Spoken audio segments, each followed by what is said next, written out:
आप बहुत बढ़िया होंगे।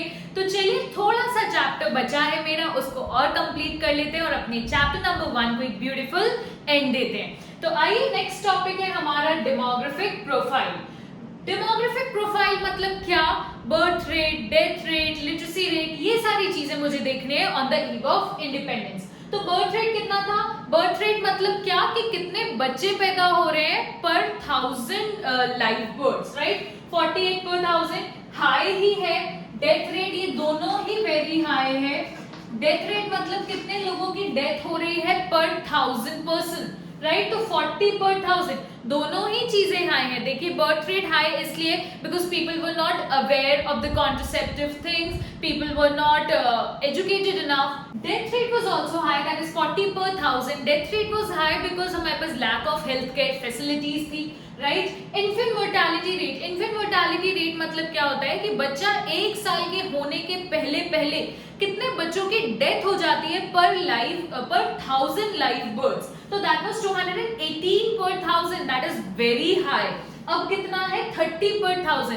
Again lack of health care facilities plus इतनी ज्यादा पॉवर्टी थी कि लोगों को समझता भी नहीं था कि हमको कौन सी हेल्थ केयर फैसिलिटीज अवेल करनी है, प्लस रूरल एरियाज में इतनी ज्यादा फैसिलिटीज अवेलेबल नहीं होती थी, एडवांस टेक्नोलॉजी नहीं थी। लाइफ एक्सपेक्टेंसी, एक एवरेज कितना साल इंसान जीता है, that is life expectancy. That time it was 44 years, now it is on average 69.4 years. तो again this is all about health care facilities. लोग अवेयर भी नहीं थे कि अपने आप को फिट कैसे रखना है, right? Next is literacy rate. Literacy rate 16% overall और फीमेल लिटरेसी रेट 7%, जिससे कि क्लियरली जेंडर बायसनेस हमको शो हो रही है। तो डेमोग्राफिक प्रोफाइल इज क्लियरली स्टेटिंग कि हम कितने ज्यादा पॉवर्टी डोमिनेटेड थे, कितनी ज्यादा बैकवर्डनेस थी, जिसकी वजह से हम अपने फैक्टर्स को ऑन चेक नहीं रख पा रहे थे, राइट? तो आइए देखते हैं एक demographic transition in the population. Demographic transition, year of great divide 1921 को, this is also very important, 1921 को ईयर ऑफ ग्रेट डिवाइड बोला गया। मतलब क्या है? देखिए 1921 के पहले ना पॉपुलेशन जो थी वो कभी बढ़ती थी कभी कम होती थी। ग्राफ सेज इट, कभी बढ़ जाती थी कभी कम होती थी, कभी बढ़ जाती थी कभी कम होती थी। लेकिन 1921 के बाद ना ये कंसिस्टेंटली राइज ही हुई है पॉपुलेशन। तो पॉपुलेशन अगर जब कंसिस्टेंटली राइज होती है ना तो उतना ज्यादा हमको इन्वेस्टमेंट लगता है, उतना ज्यादा हमको रिसोर्सेज लगता है उस पॉपुलेशन को प्रोवाइड करने के लिए। लेकिन उतना ज्यादा मेंटेनेंस इन्वेस्टमेंट लगता है, लेकिन क्या इतना जीडीपी सपोर्ट कर पाता है? नहीं, जिसकी वजह से हमारा जीडीपी और ज्यादा लो है। क्यों लो है? क्योंकि per capita availability of resources लोगों के लिए कम हो जाएगी। इसका मतलब क्या कि भाई सपोज अगर इतनी लैंड है, इसमें 2 लोग रहेंगे तो हाफ हाफ चीजें डिवाइड होंगी, लेकिन इसमें 4 लोग रहेंगे तो 1/4 चीजें डिवाइड होंगी। तो पर कैपिटा मतलब पर इंडिविजुअल जो रिसोर्सेज होगा उसका कोटा जो होगा वो कम हो जाएगा, right? That's why the year of great divide 1921 के बाद, एक 1921 ईयर आया था, उसके बाद चीजें कंसिस्टेंटली राइज होने लगी थी। This is an important year, please ये एमसीक्यू में पक्का आएगा ही आएगा। चलिए देखते हैं ऑक्यूपेशनल स्ट्रक्चर। ऑक्यूपेशनल स्ट्रक्चर मतलब क्या कि कितने लोग एग्रीकल्चर में इन्वॉल्व थे, बेसिकली डिफरेंट ऑक्यूपेशन में कितने परसेंटेज लोग इन्वॉल्व थे। Agriculture, the principles of occupation India का तो वही था, 72.7% अप्रॉक्स 70% लोग इन्वॉल्व थे एग्रीकल्चर में। इंग्लैंड और यूएस में 2%, जापान में 12%, जर्मनी में 4%।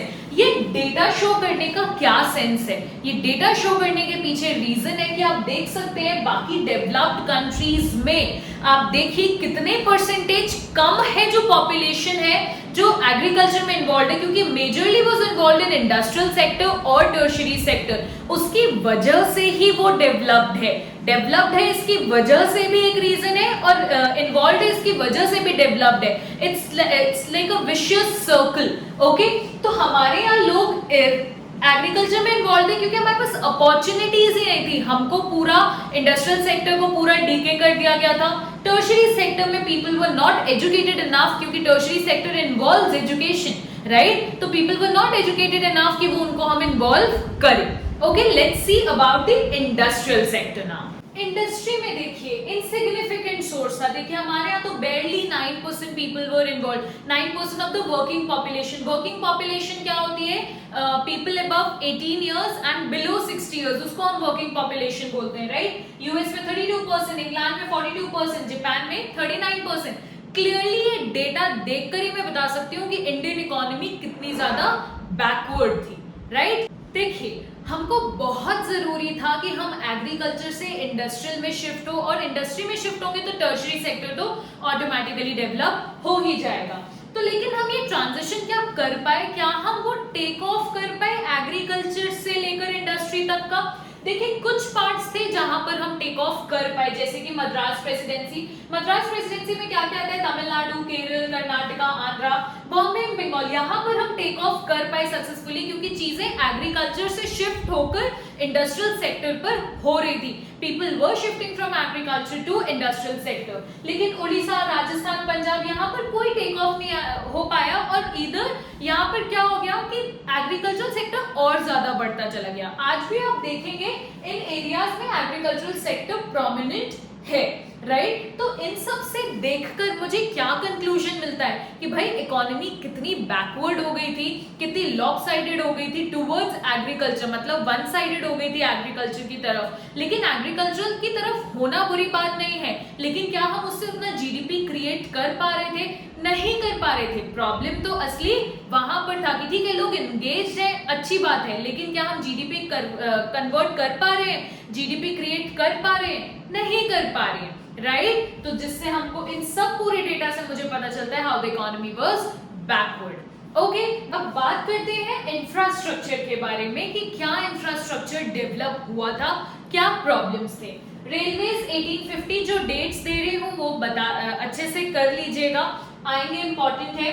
Aimed at biting the size of the market for British goods. देखिए ब्रिटिशर्स जो भी काम कर रहे थे वो अपने फायदे के लिए ही कर रहे थे, हम स्टार्टिंग से ये पढ़ते आ रहे हैं, राइट? तो उन्होंने रेलवेज को डेवलप किया ताकि वो इनर इंडिया तक भी पहुंच पाए, अपने फिनिश गुड्स को पहुंचा पाए और रॉ मटेरियल वहां से दे पाए, अपने ब्रिटेन तक पहुंचा पाए। तो बेसिकली उनको मार्केट का साइज बड़ा करना था, दैट्स इट। पोर्ट्स मतलब सी पोर्ट्स, जहां पर हम वाटरवेज के थ्रू ट्रांसपोर्टेशन कर सकते हैं। देखिए पोर्ट्स ना हमेशा अनइकोनॉमिकल प्रूव हुए क्योंकि बहुत ज्यादा मेंटेनेंस लगती है। फॉर एग्जांपल उड़ीसा पोर्ट बना था, बहुत हाई कॉस्ट पे बना था, लेकिन रेलवे से कंपीट नहीं कर पाया। क्यों नहीं कंपीट कर पाया? क्योंकि पोर्ट्स तो स्टार्टिंग है, वो इनर एरियाज में नहीं जा सकता, और एक लिमिटेशन है कि जहां पानी होगा वहीं होगा, तो रेलवेज को वो कभी भी कंपीट नहीं कर पाया। पोस्ट एंड टेलीग्राफ, जो कि आपके पोस्ट ऑफिस से रिलेटेड चीजें हैं, जो बच्चे आज की जनरेशन में मे बी आप नहीं जानते होंगे, लेकिन पोस्ट एंड टेलीग्राफ होता था। एनहांस एडमिनिस्ट्रेटिव एफिशिएंसी, जो भी मैसेज पहुंचाना है फटाफट हम पहुंचा सकते हैं, लॉ एंड ऑर्डर मेंटेन कर सकते हैं। एडमिनिस्ट्रेशन को एक दूसरे को फटाफट मैसेज पहुंचाना है, कोई भी चीज पहुंचानी है तो पोस्ट एंड टेलीग्राफ से काम आएगा। एंड रोड्स के लिए ना बहुत ज्यादा एफर्ट नहीं लिए गए, मेजर रोड्स बनाई गई, ऑल वेदर रोड्स नहीं बनाई गई। ऑल वेदर रोड्स मतलब कि हर वेदर में वो रोड काम आए। तो रेनफॉल में ना लोगों को बड़ी दिक्कत होती थी, और जो रूरल एरियाज में रहते थे उनको तो बहुत ज्यादा दिक्कत होती थी, क्योंकि ऐसे कोई भी रोड्स पर मेजरली खर्चा नहीं किया गया था। रूरल एरियाज को अर्बन एरिया से कनेक्ट करने का कोई एफर्ट नहीं लिया गया था, क्योंकि उनका मुद्दा था ही नहीं कि वो इंडिया को डेवलप करें। उनको जहां जहां काम था उन्होंने वहां डेवलप किया और अपने काम को आगे बढ़ाया। हम तो अभी तक पढ़ते आ रहे हैं सारे नेगेटिव्स कि ब्रिटिशर्स ने ये किया, ब्रिटिशर्स ने वो किया, उन्होंने ऐसा किया, लेकिन उन्होंने ना चाहते हुए भी तो कुछ पॉजिटिव इंपैक्ट छोड़ा ही होगा ना हमारी इकोनॉमी में। तो देखते हैं, लास्ट टॉपिक है इस चैप्टर का, what are the positive impacts that Britishers left on India. First is commercial outlook. देखिए फार्मर्स सबसे पहले सबसिस्टेंस फार्मिंग करते थे, अपने लिए करते थे, उनको एक आउटलुक दिया, उनको एक अप्रोच दिया कि नहीं आप पैसा भी कमा सकते हो उस चीज से। उनको मार्केट में इंट्रोड्यूस कराया कि उनको प्राइसेस का पता चला कि कितने में वो बेच सकते हैं, तो they got a new approach basically. Second is new opportunities of employment. I know handicrafts की वजह से एम्प्लॉयमेंट अपॉर्चुनिटीज बहुत हैम्पर हुई, लेकिन रेलवेज आया, रोडवेज आया, उनके स्प्रेड की वजह से नई एम्प्लॉयमेंट अपॉर्चुनिटीज भी तो आई। Third is control of famines. Famines control कैसे हुए? जहां पर अगर खाना नहीं होता था तो अब रेलवेज आ गया, रोडवेज आ गया, पोर्ट्स आ गया, तो हम इजीली जल्दी फटाफट चीजों को वहां तक पहुंचा पा रहे हैं। नहीं तो पहले रेलवेज नहीं था तो हम इतना इजी ट्रांसपोर्टेशन नहीं कर पाते थे। Next is monetary system of exchange. पहले बार्टर सिस्टम चलता था, अब मॉनेटरी सिस्टम आ गया। एंड मॉनेटरी सिस्टम के फायदे तो आपको पता ही है, मैक्रो में पूरा चैप्टर आप पढ़ रहे हैं। Efficient system of administration. देखिए कुछ हो ना हो, ब्रिटिश गवर्नमेंट ने ये तो सबको सिखा दिया था कि भाई काम कैसे किया जाता है, तो फ्यूचर के लिए जो पॉलिटिशियंस थे और प्लानर्स थे उनके लिए एक सेट एक मॉडल तैयार हो गया था कि नहीं काम ऐसे हम कर सकते हैं। उनको एक एडमिनिस्ट्रेशन का तरीका उन्होंने सिखाया था, राइट? तो बोलते हैं ना कि हर बुरी चीज का एक पॉजिटिव आउटलुक भी होता है, तो वही चीज है कि ब्रिटिशर्स ने बहुत कुछ किया लेकिन कुछ अच्छा भी सिखा कर गए। तो इसी नोट पर हमारा चैप्टर नंबर 1 कंप्लीट होता है। अच्छे से पढ़िए, बुक से गो थ्रू करिए, कुछ नहीं समझ आ रहा है कमेंट सेक्शन तो बिल्कुल खुला हुआ है, आप मुझे कहीं पर भी कोई भी प्लेटफॉर्म पर मैसेज कर सकते हैं, मैं आपके डाउट सारे क्लियर कर दूंगी। Till then subscribe to my YouTube channel, also don't forget to press the bell icon so that you can get notified. मिलेंगे जल्दी नेक्स्ट वीडियो के साथ। टाटा।